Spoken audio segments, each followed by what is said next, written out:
Hello बच्चा, कैसे हो आप सभी। मैं किरण शर्मा स्वागत करती हूँ आप सभी का इस प्यारी सी वीडियो में। आज हम बात करने वाले हैं कि जो राजस्थान का आपका एग्जाम हुआ था पटवार का, उसकी जो कट ऑफ हाई गई है उसका रीजन क्या रहा होगा। देखो, जैसा आप सभी जानते हो कि मैं अगर राजस्थान के पटवार की कट ऑफ की बात करूं तो बहुत अच्छी खासी कट ऑफ गई है ना, बहुत अच्छी खासी कट ऑफ गई है। जो बच्चे सेलेक्ट हुए हैं, 2 गुना बच्चे जो बुलाए गए हैं डीवीपीएसटी के लिए, आप सभी जानते हो कि डॉक्यूमेंट वेरिफिकेशन के लिए 2 गुना बच्चे बुलाए गए हैं। लेकिन अगर वही कट ऑफ देखे तो आपने देखा होगा कि कट ऑफ बहुत ही हाई गई है ना, बहुत ही हाई उसकी कट ऑफ गई है। उस कट ऑफ के हाई जाने का रीजन क्या था, और क्या हमारा 4th ग्रेड की कट ऑफ भी ऐसी ही जाएगी, और अगर ऐसी ही जाएगी तो क्यों जाएगी, और नहीं जाएगी तो भी सुन लो कि क्यों नहीं जाएगी।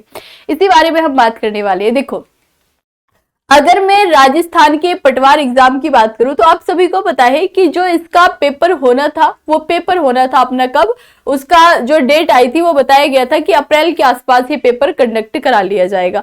फिर उसकी डेट बढ़ जाती है, फिर बताया जाता है कि मई जून के आसपास पेपर कंडक्ट करा लिया जाएगा।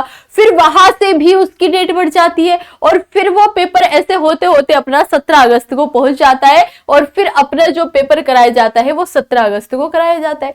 अब पेपर 17 अगस्त को कराया, लेकिन आप तो तैयार थे ना अप्रैल में पेपर देने के लिए, आप तो तैयार थे ना मई में पेपर देने के लिए। तो जब अप्रैल और मई तक बच्चा पूरी तैयारी कर चुका है, आप सोचो कि जब बच्चा अप्रैल और मई तक पूरी तैयारी कर चुका है, तो जब आप उसको आगे बढ़ा रहे हो तो उसको रिवीजन का समय मिल रहा है, और रिवीजन का समय मिल रहा है तो जाहिर सी बात है बच्चा खाली तो बैठेगा नहीं। उसने तो अपना सिलेबस कंप्लीट कर लिया होगा अप्रैल मई तक। अब उसको लग रहा होगा कि अब तो और भी ठीक है, अगर इन्हें अगस्त में कराना है तो कराए, उसका तो रिवीजन और बढ़ गया ना। जब हमको एक डेट फिक्स हो जाती है कि इस डेट को आपका पेपर होने वाला है, तो हम तो उस हिसाब से पूरी तैयारी कर लेते हैं। अब जब उसकी डेट बढ़ती है तो फिर हम वहां ये थोड़ी कि हमारी तैयारी पूरी होगी तो हम वो पढ़ेंगे ही नहीं उस वाले टाइम में, उसमें और रिवीजन करेंगे, तो तैयारी और मजबूत हो जाती है। जो चीजें किसी वजह से पहले छूट गई थी उनको हम पढ़ पाते हैं, उनको हम रिकवर कर पाते हैं, और यही सबसे बड़ा रीजन रहा है जो आपकी पटवार की कट ऑफ हाई गई है, उसका रीजन सबसे बड़ा यही रहा है। ठीक है, आई बात समझ में। दूसरा रीजन इसका क्या हो सकता है, तो बेटा दूसरा रीजन इसका ये हो सकता है कि जो आपकी पटवार की कट ऑफ हाई गई है ना, इसका और क्या रीजन हो सकता है, तो इसका रीजन ये हो सकता है कि क्वेश्चन बहुत आसान आए थे। और इस बात से आप सभी ताल्लुक रखते हो कि क्वेश्चन बहुत आसान आए थे। हमने देखा था कि वीडियो से तगड़ा पेपर 4th ग्रेड का आया था, है ना। तो वीडियो, जो बच्चा 4th ग्रेड दिया वो वीडियो भी दिया, जो बच्चा 4th ग्रेड दिया वो वीडियो भी दिया। अब जिसने 4th ग्रेड की तैयारी की होगी उसने वीडियो दिया होगा, तो जाहिर सी बात है उसकी तैयारी तो और बेहतरीन होगी। तो यहां पर एक तो ये था कि जो अपना पेपर आया था वो पेपर अपना सरल आया था, पेपर सरल आया था, और ये रीजन था कट ऑफ हाई होने का। दूसरी बात ये है कि वहां पर कम से कम 8 से 10 क्वेश्चन ऐसे थे जो अपने गलत थे, 8 से 10 क्वेश्चन प्रॉपर गलत थे। गलत का मतलब समझ रहे हो ना, कि जो क्वेश्चन पेपर में ही क्वेश्चन गलत आए थे, किसी का ऑप्शन गलत था, किसी के क्वेश्चन ही गलत था, तो वहां पर अपने जो ये 8 से 10 क्वेश्चन आपके डिलीट हुए ना, ये जो 8 से 10 क्वेश्चन हटाए गए, इनका बेनिफिट सारे ही बच्चों को मिला होगा ना। जो ये 8 से 10 क्वेश्चन हटाए गए होंगे तो इनके नंबर तो सबको ही मिले होंगे। तो जब उनको लग रहा था कि भाई ऐसे ऐसे नंबर दे दो, तो एक तो पहले से ही पेपर आसान आया, ऊपर से नंबर बढ़ाए गए, तो कट ऑफ तो हाई जानी ही जानी थी। मानते हो इस बात को कि कट ऑफ तो हाई जानी ही जानी थी, उसमें कोई दो राय है नहीं कि कट ऑफ क्यों हाई चली गई है। समझ गए हो कि कट ऑफ हाई जाने का रीजन क्या था। वैसे ही अपना एक पेपर हो रखा है 4th ग्रेड का, उसको लेकर बड़ी टेंशन है कि भैया अगर पटवार की कट ऑफ ऐसी गई है तो हमारा तो क्या ही होने वाला है। आपको बताया कि पटवार में मात्र 4000 पद थे। कितने पद थे? 4000 पद थे। अगर वही मैं बात करूं 4th ग्रेड की, तो 4th ग्रेड में अपने 54,000 पद थे। अब 54,000 को बढ़ाकर 60,000 कर दिया गया है। जैसा मैंने आपको बताया था कि पदों को बढ़ाया जा सकता है, तो पदों को बढ़ाया गया है। जो पद बढ़ाए गए हैं उनको 54,000 से बढ़ाकर 60,000 कर दिया गया है। अब अगर मैं इसकी बात करूं कि इसकी कट ऑफ कितनी जाएगी, तो आप जनरल की मान के चलिएगा कि कम से कम 125 के आसपास तो जाएगी ही जाएगी। कितनी? 125 के आप इसे 5-10 प्लस कर सकते हो, 5-10 माइनस कर सकते हो, है ना। 5-10 भी क्या, 7 नंबर का आप लेके चलिए कि 7 प्लस या फिर 7 माइनस आप इसका कर सकते हो। लगभग इतनी जाएगी। मैं ये नहीं कह रही हूँ कि मैंने जो बता दिया वो पत्थर की लकीर है, यही कट ऑफ रहेगी, नहीं। मैं एक अंदाजा, एक अनुमान आपको बता रही हूँ कि अगर कट ऑफ गई तो कितनी जाएगी, है ना। तो मेरा जो है ये लगभग वाला है कि लगभग कट ऑफ इतनी आपकी जाएगी, ठीक है। अब आप सुनो, मान लो आप में से कोई बच्चा ऐसा है जिसका वीडियो में हो गया, ठीक है। अगर आपका सिलेक्शन दूसरे राउंड के लिए हो गया है और आप जो अभी कट ऑफ जारी हुई है उससे +5 +7 में चल रहे हो, तब तो आप खुद को सेफ समझो, ठीक है। मान लो कि आपका जो वीडियो का जो आपका अभी पटवार का रिजल्ट आया है और उसमें आपका सिलेक्शन हो गया है, किसके लिए, जो अपने 2 गुना बच्चे बुलाए गए हैं उसके लिए, ठीक है। तो अगर आपके कट ऑफ से +5 मार्क्स है, जो अपनी कट ऑफ अभी जारी हुई है सेकंड राउंड के लिए, अगर उसमें आप +5 पर हो तो आप खुद को सेफ समझो। और अगर आप +5 पर नहीं हो, मैं ये बिल्कुल भी आशा नहीं करती कि आपका सिलेक्शन ना हो, मैं खुद चाहती हूँ कि आपका सबका सिलेक्शन हो, लेकिन वो संभव ही नहीं है। आप सभी जानते हो कि जितनी पोस्ट है उतने ही बच्चों को बुलाया जाएगा, उतने ही बच्चों को वहां पर सिलेक्शन मिलेगा। और डीवीपीएचडी के लिए 2 गुना बच्चे बुलाए गए हैं, तो जाहिर सी बात है आधों को तो वो किसी ना किसी तरीके से बाहर करेंगे ही करेंगे, समझ रहे हो ना। एक वेटिंग लिस्ट भी जारी होती है, वेटिंग लिस्ट में आप वेटिंग में रहते हो, उसमें यह है कि जैसे कोई बच्चा अपना पद नहीं ज्वाइन करना चाहता है या वो किसी अन्य पोस्ट पर उसका सिलेक्शन हो गया है या फिर वो उस पटवार की पोस्ट को छोड़ देना चाहता है, तो उसके स्थान पर आपको रख दिया जाता है। तो ऐसे करके ये वाले होती है अपनी वेटिंग लिस्ट कि आपको वेटिंग में रखा गया। इसका मतलब ये है कि अगर कोई बच्चा ज्वाइन नहीं किएगा या फिर कोई बच्चा छोड़कर चला जाता है तो उसके स्थान पर आपको वहां पर रख लिया जाएगा। आ रही बात समझ में? हाँ। वैसे अगर मैं बात करूं कि आप 2 गुना में सिलेक्ट हो गए हो, तो सबसे पहले तो आपको बहुत सारी इतनी सारी बधाई कि आप 2 गुना में सिलेक्ट हो गए हो। दूसरी बात बेटा ये है कि जैसे मैंने मान लिया कि आप 2 गुना में सिलेक्ट हो गए हो, लेकिन जो बच्चे हैं, जो पोस्ट है बेटा, उसके हिसाब से तो वो उतने ही बच्चे लेगा ना जितनी पोस्ट है।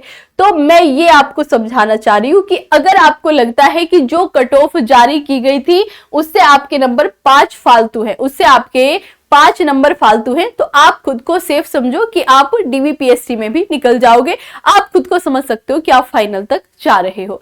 अगर आपके नंबर उससे कम है तो आप अदर एग्जाम की तैयारी में लगे रहिएगा। अपनी तैयारी को आपने नहीं छोड़ना है, ठीक है। मान लो कि आपका एसआई का पेपर होगा या फिर आपका लैब असिस्टेंट का पेपर होगा या फिर कोई भी पेपर जिसकी आप तैयारी कर रहे थे, आप उसकी तैयारी को नहीं छोड़िएगा। समझ रहे हो ना? हाँ, क्योंकि ऐसा ना हो कि आप इधर आंख बंद करके यकीन करके बैठे रहे कि हमारा तो इसमें हो ही गया है, बात खत्म, और कल को आपका इसमें भी ना हो। ये आपको हो सकता है बुरा लग सकता है, लेकिन ये कड़वी सच्चाई है। तो बात को समझो कि कभी कल को ऐसा मौका है कि आपका इसमें भी ना हो और आप उसकी भी तैयारी छोड़कर बैठ चुके हो, तो ना आप इधर के रहो ना आप उधर के रहो। इस करके मैं आपको बता रही हूं, अगर आपके नंबर +5 नहीं है, अगर +4 भी हैं, तब भी आप तैयारी करना, अदर एग्जाम की मत छोड़ना। आपने कोई भी फॉर्म भर रखा है, आप उसकी तैयारी बिल्कुल मत छोड़िएगा। आप अपनी तैयारी बिल्कुल भी बंद मत करिएगा। आप ऑनेस्टली लगे रहिएगा। अगर आपका सिलेक्शन हो जाता है तो बहुत अच्छी बात है बेटा, है ना, उसमें क्या ही दिक्कत है। सिलेक्शन हो गया तो बहुत ही अच्छी बात है, मैं तो खुद चाहती हूँ आपका सिलेक्शन हो। लेकिन अगर बाई चांस 1% आपका सिलेक्शन नहीं हुआ तो आपको पश्चाताप ना हो कि भाई मैंने नहीं पढ़ा, मैंने पढ़ाई क्यों छोड़ दिया ना, वो वाला पश्चाताप आपको ना हो। मैं इस करके आपको बोल रही हूँ कि आप तैयारी में लगे रहिएगा। आपको तैयारी नहीं बंद करनी है। आई बात समझ, है ना? तो आप बिल्कुल भी तैयारी नहीं बंद करेंगे, लगातार आप तैयारी में लगे रहेंगे।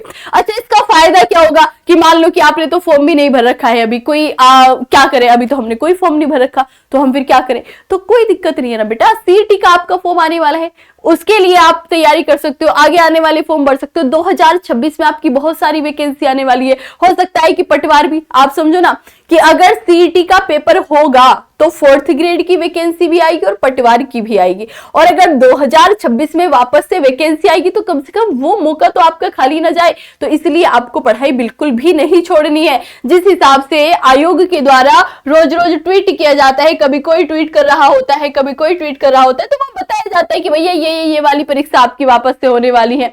ये तो वो परीक्षा है जो आपकी होंगी ही होंगी, जैसे रीट मेंस हो गया, लैब असिस्टेंट हो गया, ये फार्म तो भरे जा चुके हैं। जैसे सीईटी हो गया कि इसकी परीक्षा कब होगी, तो लैब असिस्टेंट की मैं बात कर लूं तो ये मार्च के आसपास आपकी हो जाएगी। वैसे ही मैं अगर सीईटी की बात कर लूं कि सीईटी की परीक्षा कब तक हो जाएगी, तो अगर मैं सीईटी की बात करूं ना मेरे बेटे, तो ये वाली जो परीक्षा है आपकी, ये भी अप्रैल मई तक कंडक्ट करा ली जाएगी। अप्रैल मई तक आपकी ये वाली हो जाएगी।